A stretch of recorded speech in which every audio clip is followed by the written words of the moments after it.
పెళ్ళైనా పండగైనా వేడుక ఏదైనా పట్టుచీరల ప్రత్యేక వేదిక వారాహి సిల్క్స్. టీ20 ప్రపంచ కప్ 2026లో చివరి దశకు చేరుకుంది. మరి కాసేపట్లో న్యూజిలాండ్ భారత్ మధ్య ఫైనల్ పోరు ప్రారంభం కాబోతుంది. అహ్మదాబాద్లోని నరేంద్ర మోదీ స్టేడియంలో ఇరు జట్లు హోరాహోరీగా తలపడేందుకు సిద్ధమయ్యాయి.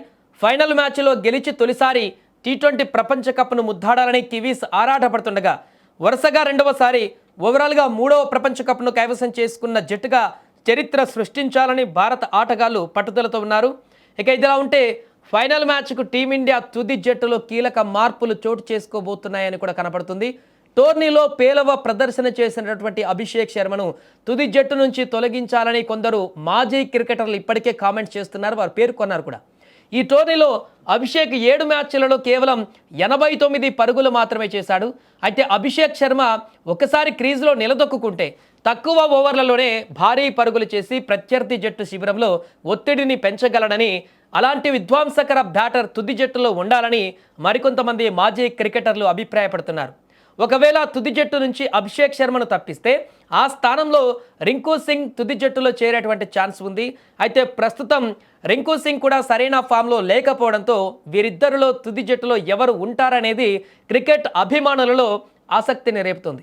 మరొక వైపు బౌలింగ్ విభాగంలో కీలక మార్పులు ఉంటాయని తెలుస్తుంది. వరుణ్ చక్రవర్తి స్థానంలో కుల్దీప్ యాదవ్ను తుది జట్టులోకి ఎంపిక చేస్తారని తెలుస్తుంది. వరుణ్ ఇంగ్లాండ్తో జరిగిన సెమీఫైనల్ మ్యాచ్లో 4 ఓవర్లలో 64 పరుగులు ఇచ్చాడు.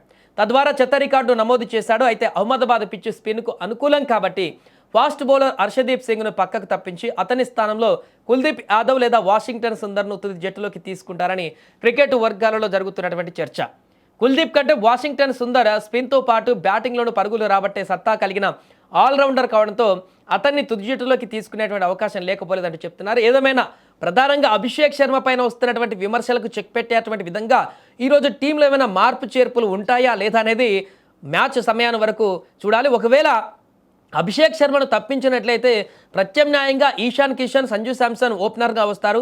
ఆ తర్వాత సూర్యకుమార్ కానీ, తిలక్ వర్మ కానీ, మిగతా హార్దిక్ పాండ్యా, మిగతా ఆర్డర్ అంతా కూడా సమానంగా ఉంటుంది, సేమ్గా ఉంటుంది. కానీ చివరిలో మిడిల్ ఆర్డర్లో మరొక స్ట్రాంగ్ ప్లేయర్ ఇంట్రడ్యూస్ అవుతారు. అదే రింకు సింగ్ ప్లేస్లో. ఆల్రెడీ ఇప్పటికే ఫీల్డింగ్లో అద్భుతంగా రాణిస్తూ ఫీల్డింగ్లో ఉంటున్నాడు రింకు సింగ్ గ్రౌండ్లోనే.